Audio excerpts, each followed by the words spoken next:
Welcome to Sandy's kitchen. And we're going to make meatballs because it's the only thing I'm going to do. So it's Sandy's meatballs. That's it. So, this is all you're getting. And the reason we're doing this is so that someone in my family can make these meatballs when I'm old and decrepit. Someone can carry on the tradition because John's family likes them so much now that I make them for Christmas every year, which is there's 40 people, so we go 2 meatballs a person. So 80 to 100 meatballs. Yeah. So, and I've been trying to learn to cook all year. So this is like the grand finale of all recipes that I want to learn how to make. Yes. So I'm going to let you take it over. Okay. So continue talking about the hundreds of meatballs. Hundreds of meatballs. John's grandma used to make these meatballs. So we've tried to get them as close to his grandma who came from Sicily. Her meatballs, although her sauce did involve talons. So we've cut those out, but it's just as good. So we're starting with the meats, okay? And this recipe I've doubled, so it makes about 40 meatballs. So I'm just gonna go with that recipe because if you're gonna make them, they freeze perfectly. You can freeze them before you finish them in the sauce, or you can freeze them in the sauce. One thing to remember though, when you freeze meatballs with the sauce, is to write down how many meatballs are in that container. Because I've made that mistake before. You get your container out for a party of 4, and you find there's only 5 meatballs in there. Nobody likes to be told how many meatballs they can have. Except for on Christmas, when you only get 2. Yes, still makes for a tense dinner. You are limiting meatballs. So, write your meatballs on there. So we're starting with the meats. Okay, we've got half beef, half pork. Now, if you can't find ground pork, which sometimes I cannot, I have used ground turkey, which works really just as well because you just want kind of another white meat in there.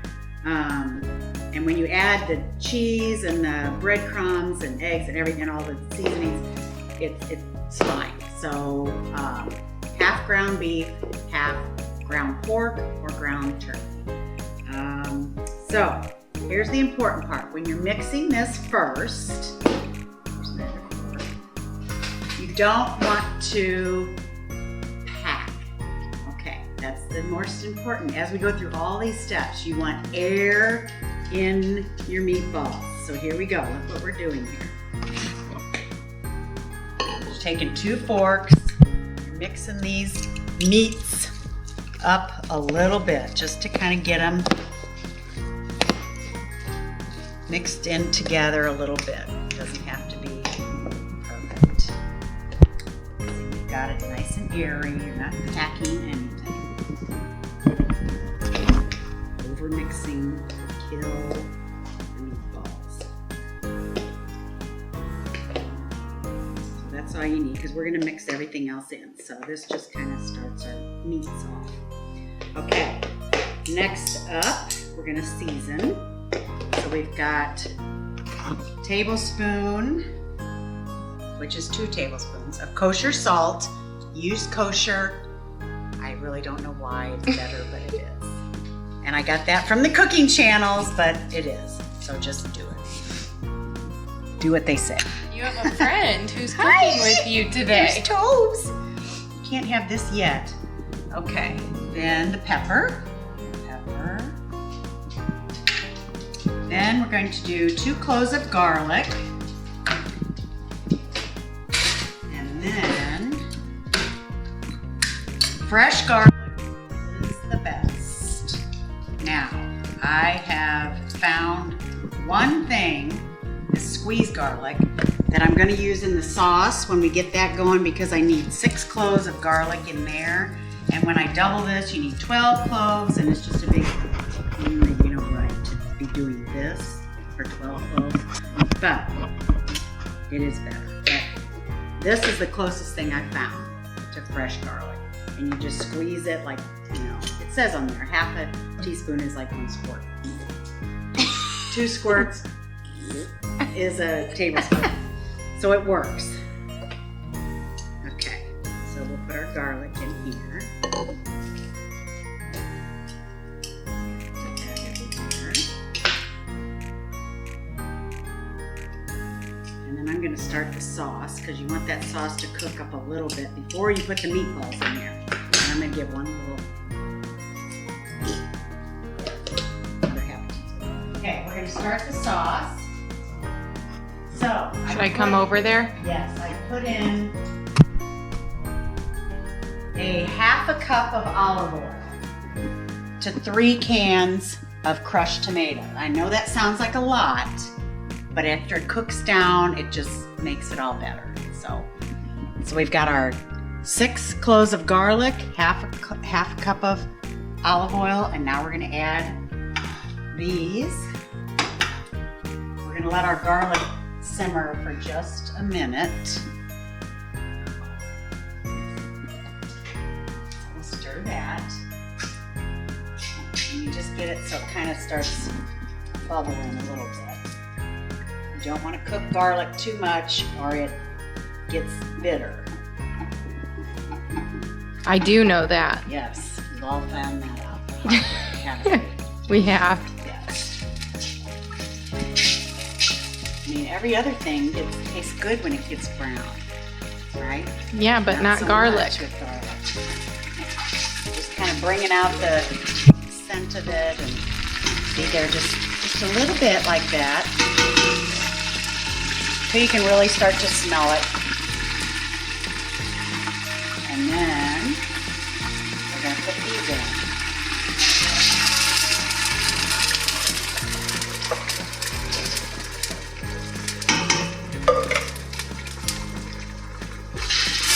Crushed tomatoes, I like crushed tomatoes the best. You can always do like diced tomatoes, but for a sauce, a simple sauce, these are the best. And by simple, I mean like you're really going the basics with the sauce. And it's so easy to make, and it's just it tastes so much fresher. And once you start making your own sauce, you probably won't go back to jar. Ever. So we're gonna as this cooks down and you keep stirring it, the olive oil gets incorporated. These are the seasonings, very minimal: salt, pepper, and oregano. Okay, so the cheeses. Yes. 2 cups of cheese, 1/2 Parmesan, 1/2 Romano. Romano I buy shredded. You can buy it at the Italian stores. I think Sam's has it now. And I buy a big bag of it just to keep it in the freezer. You can always do that. But the Parmesan, I still like to grate. Fresh Parmesan. The flavor's better. It's just better. Just is. So, got that in here. The next step is going to be the breadcrumbs. Now, I'm going to show you how easy it is to do breadcrumbs because I used to go like this. Who wants to do that for however long? Believe me, I did it, right? Okay. So my mother-in-law said, well, you just process. And I was like, oh, well, of course I didn't believe it. That's my mother-in-law, as much as I love her. I didn't believe it. So I tested it. And, well, this one I just started. Let's finish this one. I started this for you. Let me get on the other side of you so we can really. All right.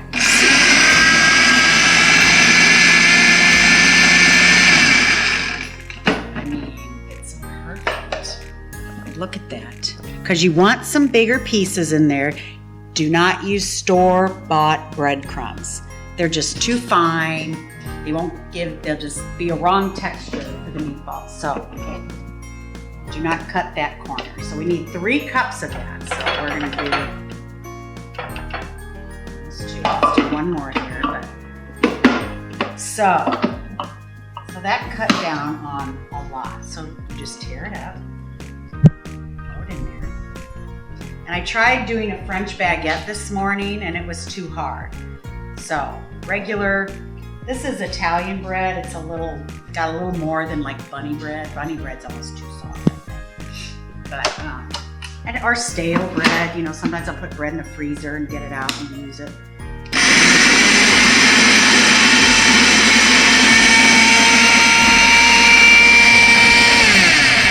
Look at it! I still can't believe it. I didn't believe her. God love her. Okay. So this should be about 3 cups. There's 2. Another cup in there. And this is a very important part. It makes your meatballs tender. So there's another cup. 3. Okay, another step that I've changed a little bit was the water. And some meatballs use milk or whatever, but this recipe is water. And I've stuck with it, although in the beginning it said 1.5 cups. And when I did that, you put them on the tray and they were like patties, which is just like a hamburger. So we cut down on the water a little bit. Okay, so now, oh, my parsley. Jess, would you like to get my parsley out of the drawer in the fridge? And we'll add our parsley. Let's cut that up. Fresh parsley, again, is the best. Yeah. The dried parsley just doesn't give the freshness that you want in here. So I'm going to use fresh. And I can't hardly use a really sharp knife because I wouldn't have any fingers. But this is a sharp. Even though you know people say sharper knives are safer. I know, but I don't know how many times I've gone like, whoa, and just went, and my finger is still there. So, I'm really afraid. So, that's just the way it is. And then I try and do it like the chefs. Here, let's get a close up of this. That's what I try to do. All right, ready? And they go like this, and then they go. See, then, I think a better cutting board might be better. Oh yeah, look I at do. this glass. I do have a better cutting board. This plastic. I know, but it works. But it's just the right size. Oh, it works. You just do what works, That's right? Okay, there's 2 tablespoons of that. So now the mixing process. Oh, you know what? I only did 1 cup of water, and I doubled this. 1 more cup. Did you double the breadcrumbs? Yes, that was 1.5. So that's 3. So 1 more cup of water. Okay. Now, again, the forks are the best way, and then we'll get our hands in there. But right now, forks are the best way.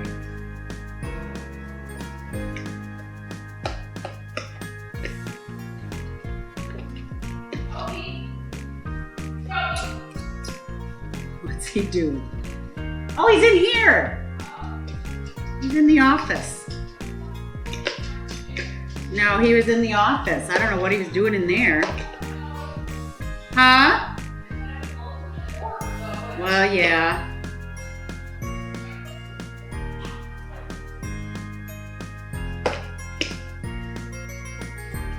Okay. So you're mixing, I gotta get a shot. Yeah, get a little shot of this. Okay. Because you can kind of see. Yeah. We're get in there with our hands in a minute. You do not want to over-mix the meatballs. Say it again. Do not over-mix the meatballs. The most important part. So that's why we're doing it with the fork first. Just to get it. See, look how evenly. And then we're going to get our hands in there. Okay. Look how perfect that is. All right. Okay, so do we need to clean our hands again? Yep. Here? Start. Okay. Let's get all this. Now, This is like a real cooking show. first of all, this recipe used to, it's from an old restaurant in Chicago, Rouse, if I'm saying it right. They said you fried the meatballs before cooking them in the sauce, which I did for a few years until they started having me bring them to Christmas. Well, frying 100 meatballs is a nightmare. So, I spoke of this at the Christmas gatherings. Uncle Vince says, well, you just bake them. Well, who knew? It's just the same. Exactly the same, because no bearing on the taste whatsoever. So I don't know who started that business of frying. Mama Tupatelli or whoever started frying her meatballs. Okay, here's the most important part. Right here. You never, ever pack. Never, never. You just form the ball. That gives you the tenderest meatballs ever. Never pack. Just form. And they will melt in your mouth. Sauce, if you remember, you can see the oil all over it when you put it together. And now look, can see. You can't even, it's incorporated together. So now we're gonna add our basil just at the end, and then we'll let it sit until we're ready to put the meatballs in there to finish them. They'll cook about 40 minutes with the meatballs in there. So. And how long do the meatballs stay in the oven?